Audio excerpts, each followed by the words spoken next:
Je vous bourre le cul. Qu'est-ce qui s'est passé cette putain de semaine? C'est tout de suite dans le Botch Actu. On commence par l'actualité cinématographique récente qui a surtout été marquée par les 2 remises de prix de ce week-end. Tout d'abord, on a la 42e cérémonie des Césars qui, bien qu'elle devienne pourtant de plus en plus chiante chaque année, a quand même eu le mérite d'offrir quelques moments cool, notamment un joli hommage à monsieur Jean-Paul Belmondo, durant lequel les gens ont applaudi pendant environ 3/4 d'heure.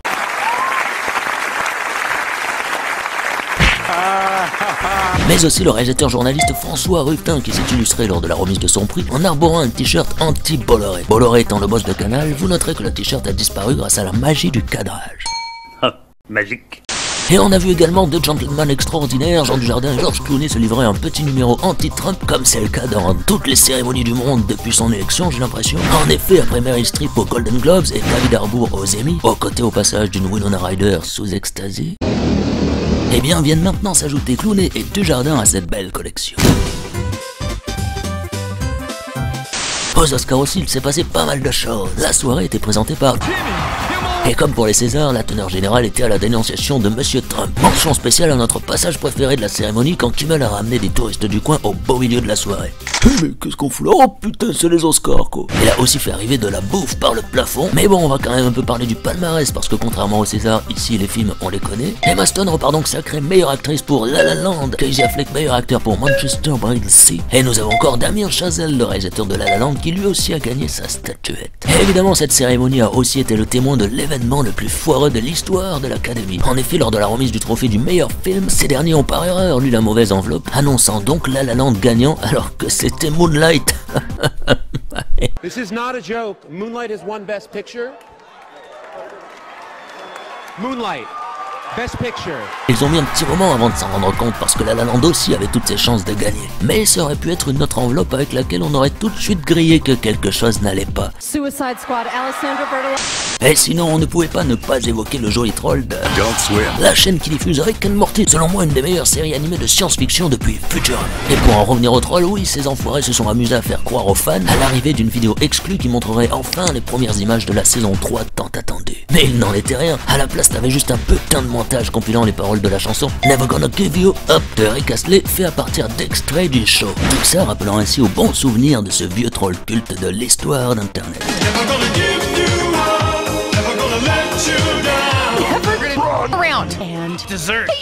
Le fameux Rickroll, bien joué les gars. Mais sinon la saison 3 elle va sortir un jour, putain de bordel de m...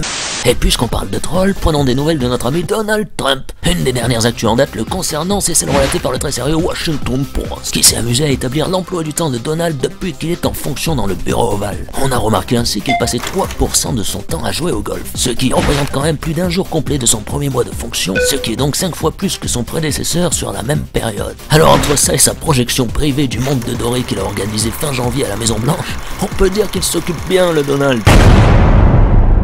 I love golf. I think it's one of the greats, but I don't have time for that. We have to work. We have to work. Nice shot! Mais franchement, quand même pour sa défense, bah il est super bon en golf. Great eagle! Autre info insolite parvenue cette semaine, elle concerne la marque de vêtements Supreme, qui a réussi un nouveau tour de force. Vous savez, c'est cette putain de marque qui base sa stratégie de vente sur le fait de vendre ses produits dans un nombre ultra limité, ce qui fait du coup que chaque lancement de collection est un putain d'événement, le genre à faire camper les gens devant les magasins et qui les rend complètement fous. Ou con, je sais pas. Rupture de stock express, et comme vous en doutez, les reventes sur eBay à 10 fois le prix de base, ça y va.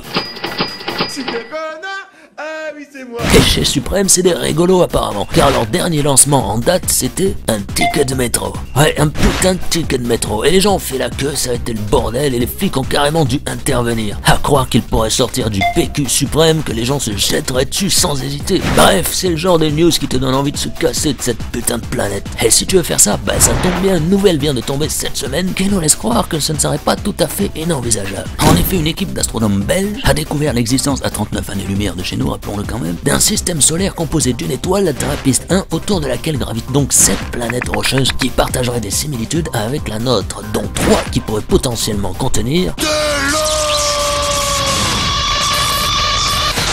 Et ouais, et qui dit eau dit vie, et qui dit vie dit... Bon, par contre, évitez de vous emballer car avant de savoir si oui ou non l'une de ces planètes contiendrait d'éventuelles formes de vie, il faudra apparemment attendre une dizaine d'années. Ça craint. Allez, on passe aux sorties du mercredi. Alors qu'est-ce qu'on a au menu? Des super-héros, comme ça va pas mal être le cas cette année avec Logan qui ouvre le bal. Logan, c'est donc le troisième opus du mutant Wolverine en solo, et le premier à être rated R, c'est-à-dire interdit au moins de 17 ans aux States. Une optique autorisée par la Fox et probablement dopée par l'énorme carton de Deadpool l'an dernier qui est devenu le film rated R, le plus rentable de tous les temps. Autre première dans la franchise Wolverine, le fait que le film serait bien. Non, tu déconnes. Même très bon apparemment, la critique s'est littéralement enflammée à son sujet à tel point qu'il atteint l'exceptionnel score de 94% d'opinions positives sur Rotten Tomatoes. Comme si apparemment les producteurs s'étaient dit « Et j'ai une idée, et si le film, il était bien ?» D'accord, faisons comme ça. Ce qui offre donc à Hugh Jackman et son comparse Patrick Stewart un ultime bout d'honneur en forme de coup de grâce un peu, tu vois. Car c'est en effet la dernière fois qu'on voit nos deux amis incarner Wolverine et Xavier à l'écran. Adieu les gars. Allez, la suite. Autre sortie archi attendue de la semaine, plus que ton jour de paye, c'est celle de Trainspotting 2, le putain de tasseur. Et ouais, 20 ans après, notre bande de cassos écossais est de retour pour une nouvelle aventure qui promet. Du coup, pour la suite, toute la fine équipe du premier volet a rempilé. Ils sont tous là, les acteurs, le réal, le scénariste, tout le monde est de retour, c'est génial. Enfin, c'est aussi génial que étrange en réalité de voir des films cultes comme celui-là avoir une suite. Je veux dire, vous imaginez-vous un Pulp Fiction 2 ou un Fight Club 2? Pourtant, si c'est exactement la même équipe qui s'en charge, ça peut tout défoncer, mais il reste un gros risque. Trainspotting 2 réussira-t-il son pari? C'est l'avenir nous le dira. Allez, on termine avec l'actu de Botch. Alors là, c'est le moment de la vidéo où on est censé parler avec vous. Mais d'abord, au cas où vous êtes toujours en train de vous demander qu'est-ce que c'est que cette vidéo à la con, eh bien je vous encourage à aller voir notre dernier Botch annonce ici, dans lequel on vous explique ce concept et pour quelle raison nous le faisons. L'argent!